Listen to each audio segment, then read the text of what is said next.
Okay, so today we're doing a drawing of a lizard, and we'll be using a lot of construction lines. So I'm going to start off. I'm just making some very general lines to begin with, and then I'll slowly start to get into more detail. So we're just trying to really get those larger shapes, and sort of the larger outline of the lizard. Um, and just keeping the lines really loose. Just be quite gestural in how you approach at this stage. So lots of diagonal lines, lots of intersecting lines, um, and and as you sort of develop the line work, you start to see relationships between different shapes and different parts of the lizard. Um, your eyes kind of trick you initially when you start drawing. You think something's further away or closer than it actually is, but by putting these lines in place, things sort of become a lot clearer, and it's much easier to get that sense of proportion. Proportion is really everything. Things have to be in the right place for it to look right. Even if one sort of element is way off, it just doesn't sort of read right. So my advice to you is just to keep those lines loose, keep them gestural, keep them moving. Don't think too much. Just try to develop that hand-eye coordination, and that really comes with practice. It comes with continuing to construct through those construction lines. Okay, so it's starting to sort of come together now. It's still, it has a long way to go, but I'm slowly refining, and as I keep doing, the shapes will be a lot more kind of recognizable and will make more sense. By using these construction lines, it also sort of helps you establish the different planes of the object that you're drawing, and kind of sort of see it in more three-dimensional form.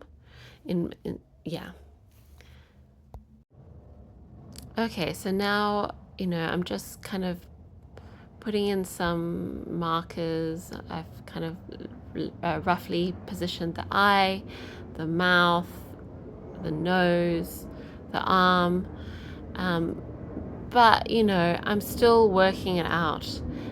I'm still trying to refine where everything goes, and at this point still a lot of things would be in the wrong proportion, the wrong spot, but I keep it loose and I keep adjusting. And don't be afraid to use your eraser as well. Don't be afraid to eliminate lines and reconstruct or reposition.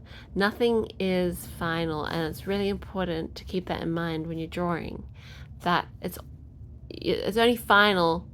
It's not final until it's final, until it's complete.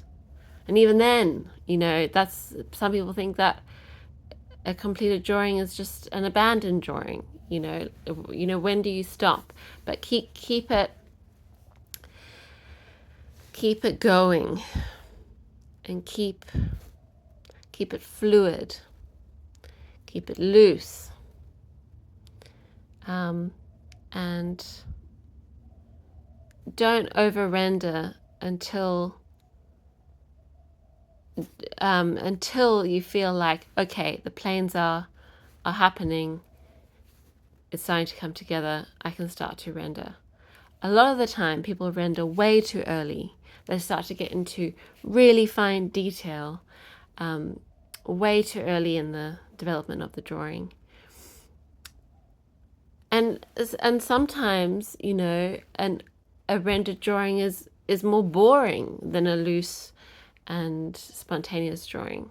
Sometimes the looser drawing has a lot more interest.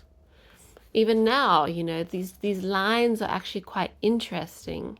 It's nowhere near perfect, but there is a lot of interest and sort of emotive qualities in those construction lines, in my opinion. So, you know, I'll just keep developing this drawing. And, you know, with those lines in place, it provides so much information to me, the artist. And I feel like I can really, you know, adjust so easily because those lines are almost like, it helps me navigate, helps me map out the object, the subject. Okay. Okay, so as you can see, I'm sort of starting to do a bit of blending. I'm using a blending brush here. You know, this may be a mistake though. Like I may have started blending and started tonal work too soon. I could still go longer with the construction lines and you know, really get those planes happening, really get those shapes and form to a more developed state using construction lines, and then you can sort of start to do some rendering. But don't start rendering too early. You want to really keep it loose and get everything in proportion, and keep it interesting, keep it moving, keep it fluid, and then you can start to work on detail. Okay, so I think we'll leave it there for the demo. I hope you've enjoyed this video. I'm going to try to do a lot of demos in the future, and I'll try to do a video a week from now on. So thanks for watching, and I'll see you soon.